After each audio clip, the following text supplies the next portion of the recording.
You know, we've always heard that the black man leaves the black family, abandons his woman and children, won't take care of the children, won't work, stays out all night, turns into a drunk, takes drugs. You know, we've heard a lot of negative things. Most of them are true. But I wanted to find out what happens before he gets to that point.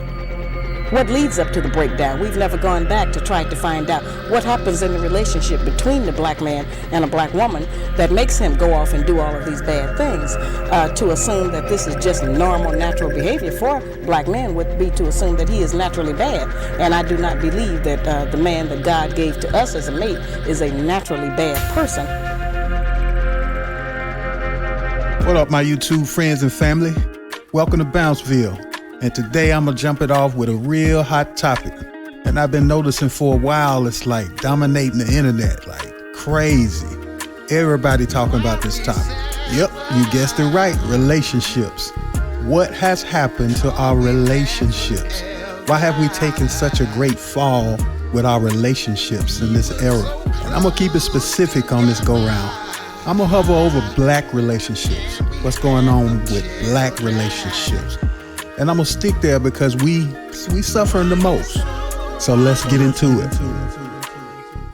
The black community is failing because we lack families. We have the lowest marriage rate and the highest divorce rate. A lot of us are raised without fathers in the home. A lot of our women are taught to be so masculine and tough and go out there and get your degree and chase the bag, start your business and all this other kind of stuff. And cool, good for them. A lot of dudes out here, they are taught to be feminine beta males by their mothers. They're taught to put women on a pedestal. Men aren't taught to be men. They're not taught to be leaders. Then you have a lot of women out here that want to be mothers, but they don't want to be wives. They want the responsibility of raising a child, but they don't want the commitment of staying with a man, of being a wife to a husband. And then you have a lot of men, they don't want to marry because of these crazy divorce laws out here. We will continue to stay stuck at the bottom as long as we keep fighting each other.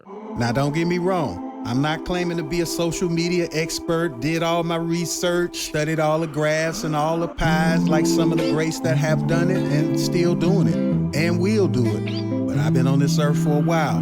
Gen X. Not too old, not too young, but I can tell you my perspective from a seasoned male perspective.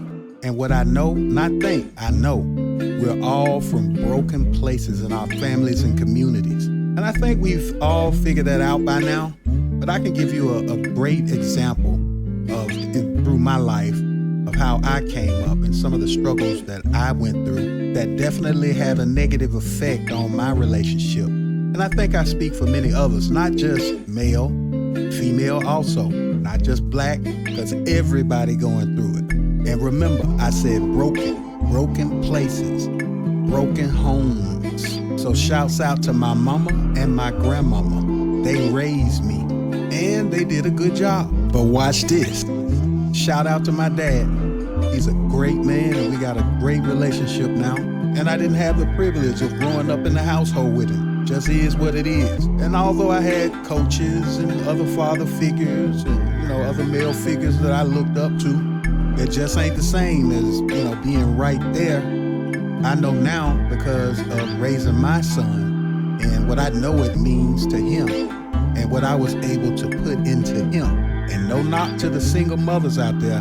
Y'all make it happen. Y'all do what y'all have to do. Y'all get the job done. And I know mine did. And there are many others out there that get the job done. Regardless. But let me be honest. It's hard for a woman to raise a man. And I'm going to give you an example.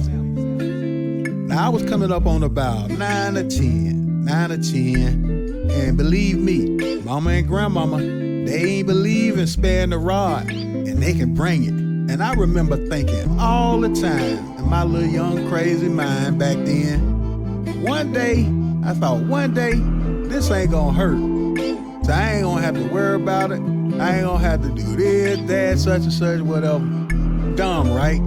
But that's the perspective of a young man coming up. And after a while, it didn't hurt. But let me tell you what did hurt. I was behind. I was far behind coming out of the household. I didn't get the privilege of seeing, at least in the household, a man getting up, going to work every day, providing, putting food on the table, you know, all the things that we consider a man should, you know, just know and know naturally. I didn't see any of that. I watched it. I saw it on the Cosby Show, and then the show was over, the end. I had to wait the next week to watch it again and learn some more. But I ain't gonna talk your ear off. I'm gonna show you one of the many prime examples of some of the critical history and events that affected our family so greatly. And don't get me wrong, like I said earlier, I'm not an expert on this. I'm not a social media expert, scholar, read all of this, read all of that. So I'ma shut up. And like we used to say in the hood, why did? The breaking process of the African woman. Take the female and run a series of tests on her to see if she will submit to your desires willingly. Test her in every way, because she is the most important factor for good economics. If she shows any signs of resistance in submitting completely to your will, do not hesitate to use the bullwhip on her to extract the last bit of out of her. Take care not to kill her, for in doing so you spoil good economics. When in complete submission, she will train her offsprings in the early years to submit to labor when they become of age. Understanding is the best thing. Therefore, we shall go deeper into this area of the subject matter concerning what we have produced here in this breaking process of the female target. We have reversed the relationship in her natural uncivilized state.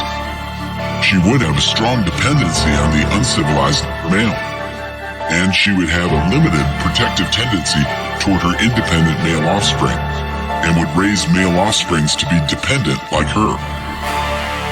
Nature had provided for this type of balance. We reversed nature by burning and pulling a civilized apart, and bullwhipping the other to the point of hiding, all in her presence.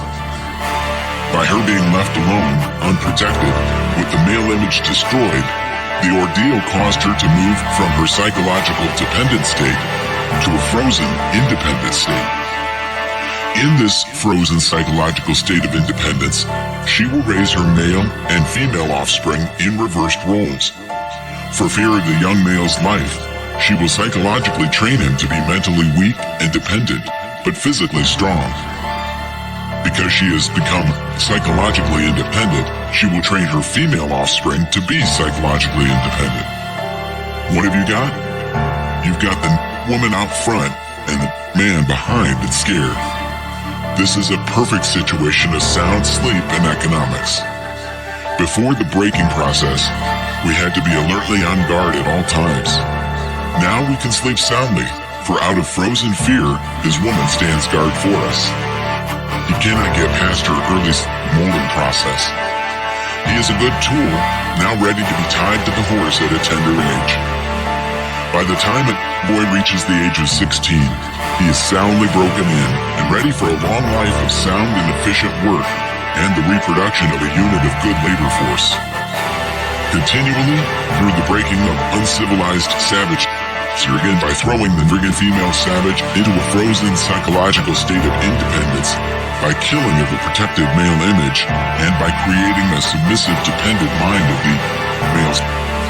We have created an orbiting cycle that turns on its own axis forever, unless a phenomenon occurs and reshifts the position of the male and females.